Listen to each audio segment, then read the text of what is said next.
Caitlin Clark didn't argue, she didn't tweet, she didn't clap back on TV, she didn't create drama.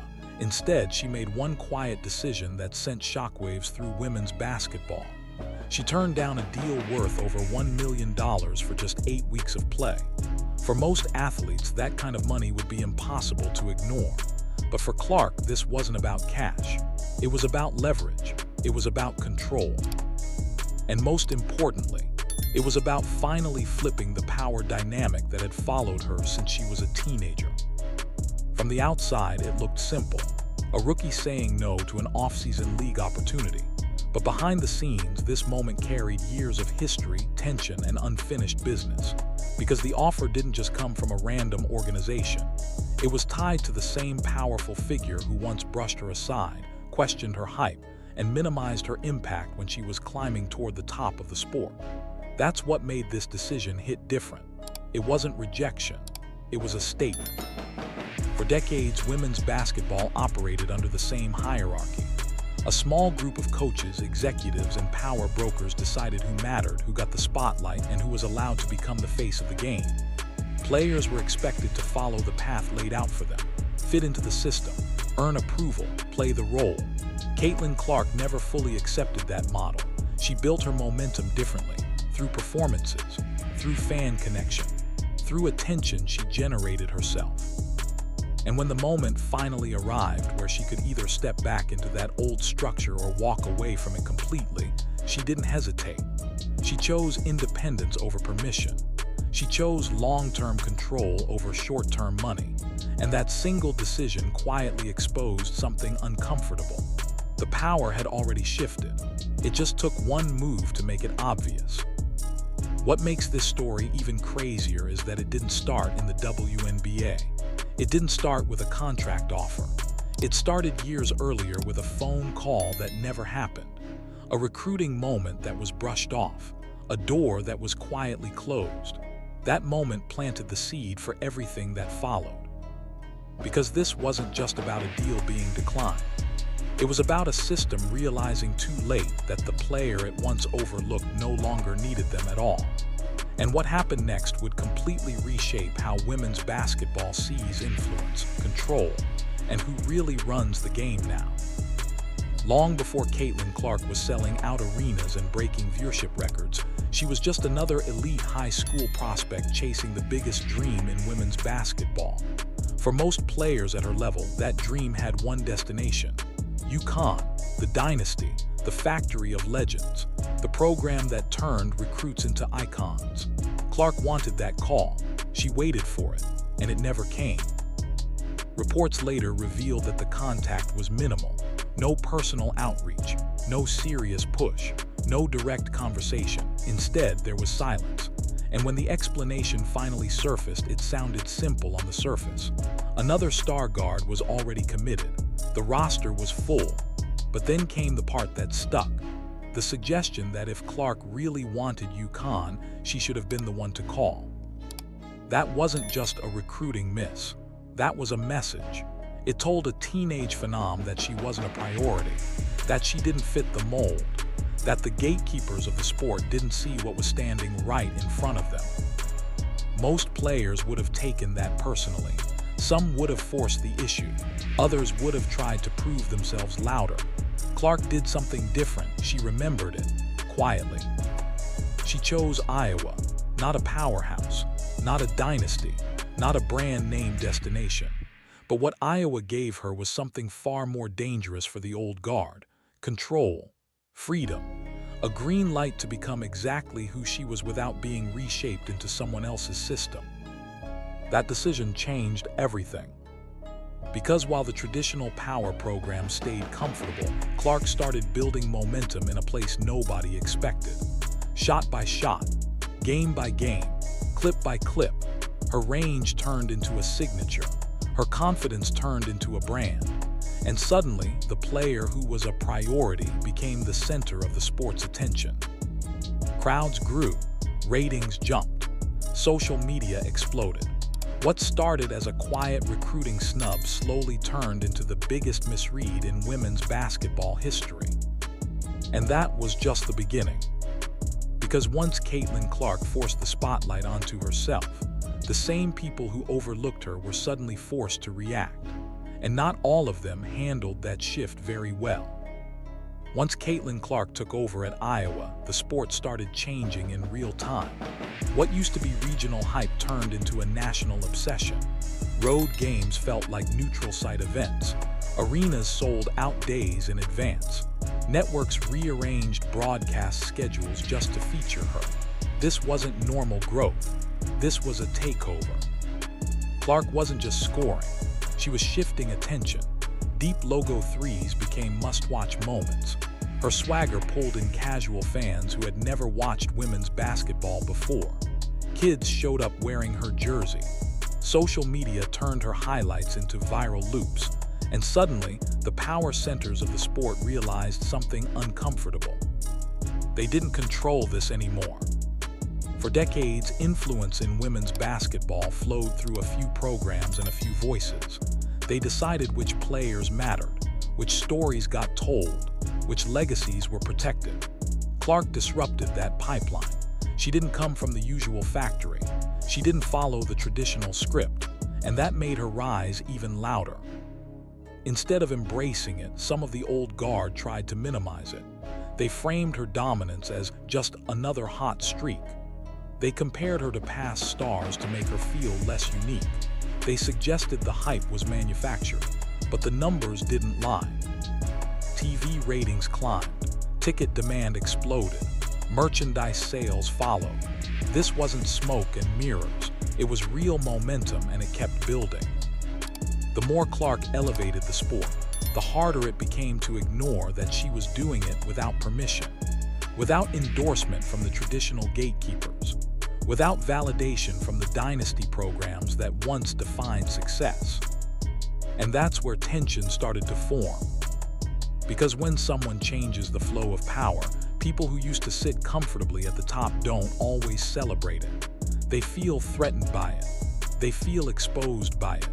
And slowly, the tone around Clark began to shift. What started as quiet dismissals turned into subtle jabs, compliments wrapped in conditions, praise followed by comparisons that redirected attention elsewhere. It wasn't about basketball anymore. It was about control. And while the commentary grew louder, Clark stayed silent. She didn't argue. She didn't respond. She just kept performing. That silence did more damage than any public back and forth ever could. Because every time she stepped on the court, she forced the conversation back to results, and the results kept stacking.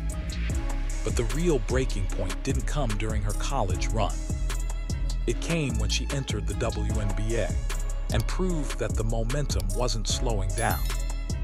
When Caitlin Clark stepped into the WNBA, critics were ready. They said the league would humble her. They said the physicality would expose her. They said the hype wouldn't survive real professionals. On paper, it sounded convincing. In reality, it turned into another misread.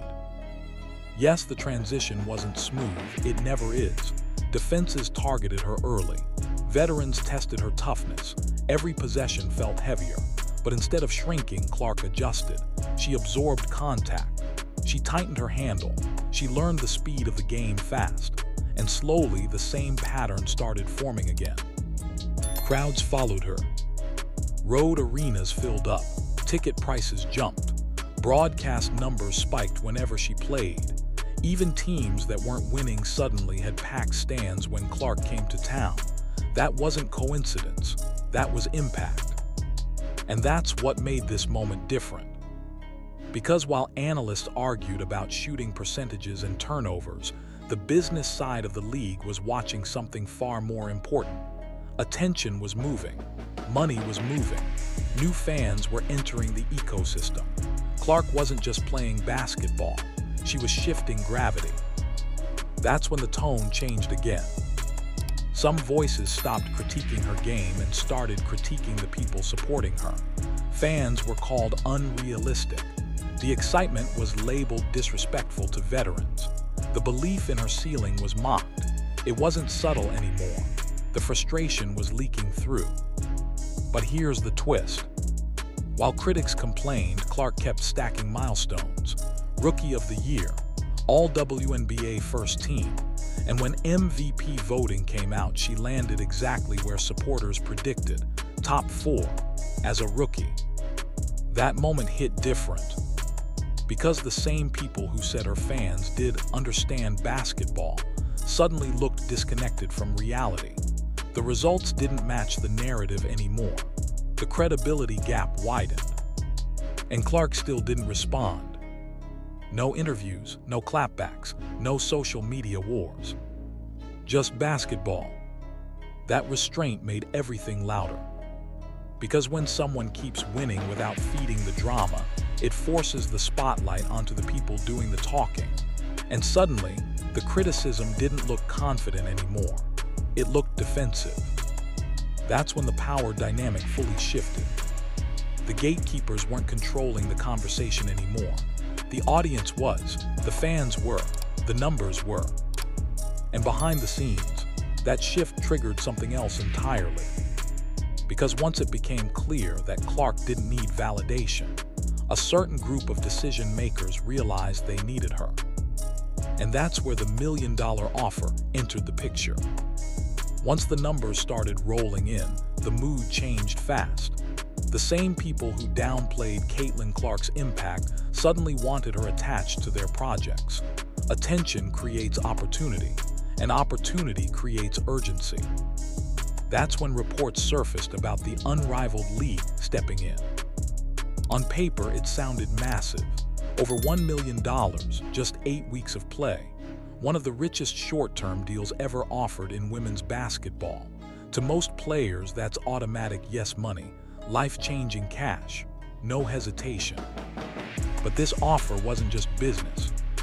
It was political. Unrivaled wasn't just another league. It was tied to familiar power figures who had spent years shaping the sport from the top.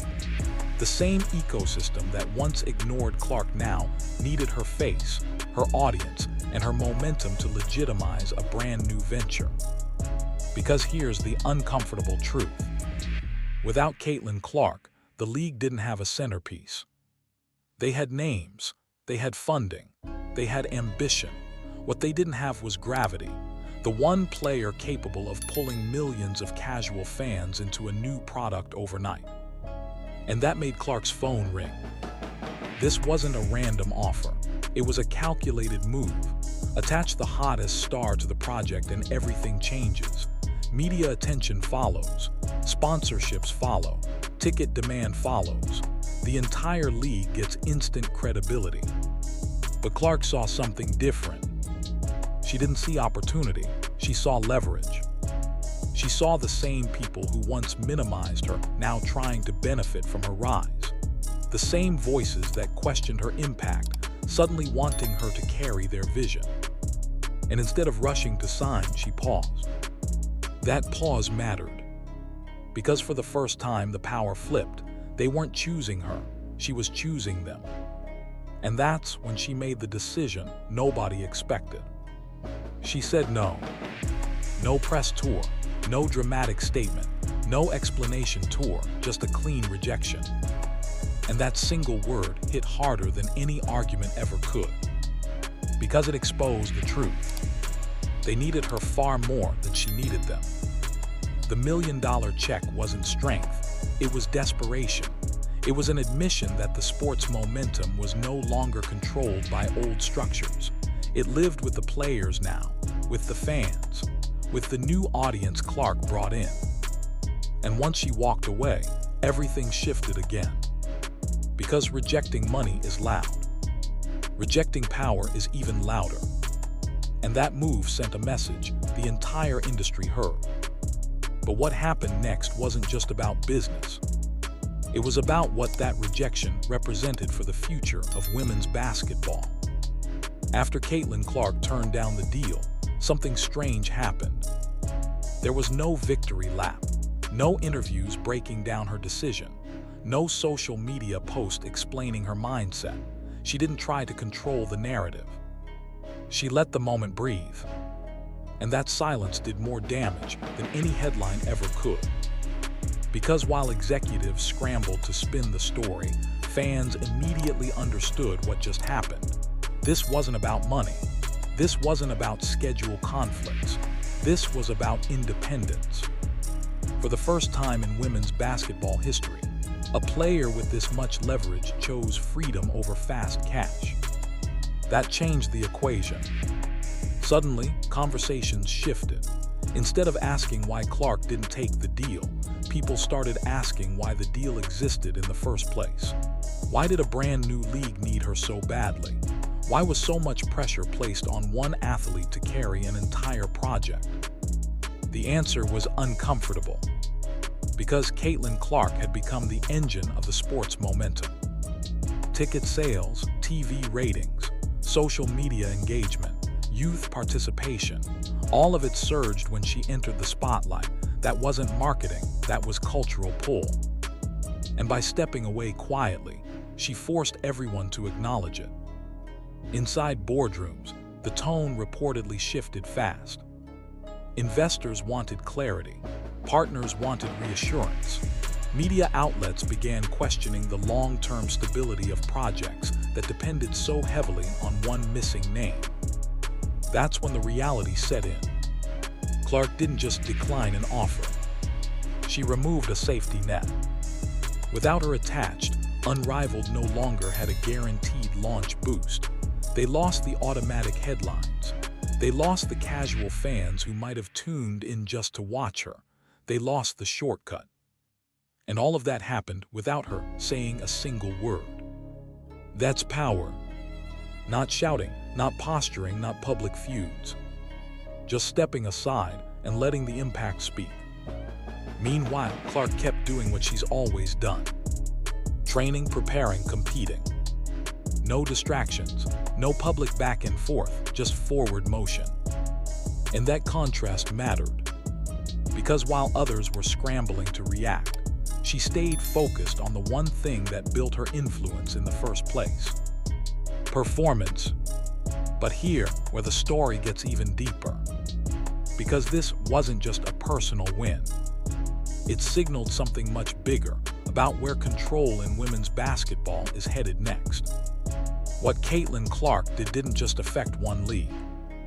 It exposed a system problem. For decades, women's basketball ran on a familiar structure. Coaches controlled narratives. Executives controlled opportunity. Media voices decided who mattered. Players performed inside lanes that were already drawn for them. Clark stepped outside that. By refusing to be positioned as a rescue plan for someone else's project, she showed that modern athletes don't need permission to be valuable anymore. They bring their own audiences. They carry their own platforms. They move culture without waiting for approval. That's the part that unsettled the old guard. Because once players understand that leverage doesn't come from titles or contracts alone, it comes from attention, the balance changes forever. And Caitlin Clark understands attention better than almost anyone in the sport. Her fan base isn't just loyal, it's active. They buy tickets, they drive ratings, they flood social feeds, they follow her across teams, leagues, and platforms. That kind of connection can't be manufactured. It has to be built. And she built it long before the offer ever appeared. That's why her decision felt different. It wasn't emotional. It wasn't reactive. It was strategic. By walking away, she protected her long-term brand instead of chasing short-term money. She avoided being locked into a situation where her value could be diluted, overused, or mismanaged. She kept control. And that's something past generations of athletes rarely had the luxury to do. The ripple effect is already starting. Young players are watching. Agents are paying attention. Front offices are adjusting how they think about star development. Because the blueprint is changing. It's no longer just about signing the biggest deal as fast as possible. It's about choosing alignment, choosing timing, choosing situations that grow influence instead of draining it. And here's the part that makes this moment historic. Caitlin Clark didn't announce a revolution. She demonstrated one. No speeches, no declarations. Just a single decision that quietly reset expectations across the sport. But that still leaves one big question unanswered. What does this mean for the future of women's basketball? And who's going to feel this shift next? This is the moment where the power dynamic fully flipped. After years of distance, dismissive comments, and subtle shade, the same circle that once overlooked Caitlin Clark suddenly needed her. Not for competition, not for development, for survival. Reports surfaced that Clark was offered over $1 million to join the new unrivaled league for an 8-week stretch. On paper, it looked like a dream scenario. Short season, massive payday, instant spotlight. For most athletes, that's a no-brainer. But this wasn't about money. Behind the scenes, this offer represented something else entirely. It was a lifeline, a desperate attempt to attach Clark's momentum to a project that lacked a true centerpiece. The league had funding, it had names, it had ambition. What it didn't have was gravity. Caitlin Clark was the gravity. Her presence would have instantly legitimized the league.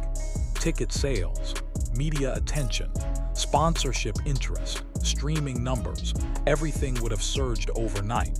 Everyone involved knew it. That's why the offer was so aggressive. And that's why her response landed so hard. Clark didn't negotiate publicly. She didn't drag the moment into headlines. She didn't tease fans. She didn't soften the blow with explanations. She said no. One word, clean, final. And that single decision carried more weight than a dozen press conferences ever could. Because by turning it down, she didn't just reject a contract. She rejected control. She rejected being used as a marketing anchor for a system that never fully backed her when it mattered most. It was quiet revenge without calling it revenge. The irony was impossible to ignore. The same figure who once couldn't find time to call her during recruitment was now offering 7 figures to secure her presence. The same voice that downplayed her impact now needed her to save a league's momentum. And she walked away. That sent a message across the entire basketball ecosystem. It told executives that star power isn't owned anymore. It told coaches that influence can't be gatekept. It told players that leverage doesn't come from contracts alone. It comes from audience loyalty. Almost immediately, the reaction online was brutal. Fans pointed out the reversal. Commentators questioned how the league would survive without its biggest possible draw. Momentum slowed. Excitement dipped. Because the truth became obvious. They needed Caitlin Clark far more than she needed them. But what makes this even bigger is what happened next, because that rejection didn't end the story. It triggered something far more uncomfortable for the old guard. After Caitlin Clark walked away from the deal, something strange happened. There was no victory lap, no social media post, no interview explaining her decision, no public celebration, just silence. And that silence did more damage than any press conference ever could. Because in today's sports world, silence usually means control. It means you don't need to convince anyone. The message already landed. While others scrambled to spin narratives, Clark kept doing what she's always done, showing up, competing, and letting results do the talking. Every game she played after that decision carried more weight. Every highlight felt sharper. Every sold-out arena became another reminder that her momentum didn't come from deals, endorsements, or league partnerships. It came from fans. And that's what made this moment so dangerous for the old power structure. For decades, women's basketball operated on a familiar system. Coaches, executives, and organizations decided who mattered. They chose which players got platforms, which names got pushed, which stars became faces of the sport.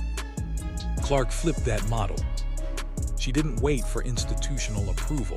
She didn't depend on traditional pipelines. She built her own audience first, then let the business side chase her.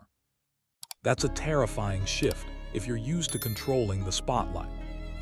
Because now the leverage lives with the player.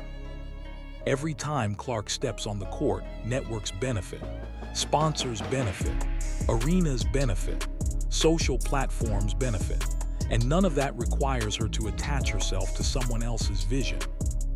That independence is what made the rejection sting so deeply. It wasn't personal insults that hurt, it was irrelevance. The moment proved that influence no longer flows from top down. It flows from connection outward, from authenticity, from fan trust. And once fans choose you, no executive meeting can take that away. Behind the scenes, insiders say this decision forced uncomfortable conversations across the league about player power, about branding, about who really drives revenue, about how much control institutions still actually have. Because if one player can turn down 7 figures without blinking, the entire business model starts to wobble. But here's the twist. This wasn't even the peak of the fallout. Because while Clark stayed quiet, the reaction from the other side grew louder, and that's where things started getting messy. What Caitlin Clark did wasn't just a business decision. It was a signal that the balance of power in women's basketball is shifting faster than anyone expected. For decades, influence flowed in one direction, from legendary coaches, from established programs, from gatekeepers who decided which players were ready, worthy, or marketable. If you wanted access, visibility, or opportunity, you played by their rules. Clark didn't. She proved something far more dangerous than dominance on the court. She proved independence. She showed that a player can build leverage before stepping into a professional league, that fan loyalty can outweigh institutional approval, that personal momentum can be stronger than any contract offer. And that changes everything. Because once players realize they don't need permission to matter, the entire structure starts to bend. Recruiting power shifts, branding strategies evolve, media narratives lose control, and organizations are forced to adapt instead of dictate. This is why that quiet no carried so much weight. It wasn't loud, it wasn't dramatic, but it was final. It marked the moment where Caitlin Clark stopped being a rising star and became a blueprint for future athletes who want ownership of their image, control over their careers, and leverage that isn't tied to outdated hierarchies. And the ripple effect won't stop with her.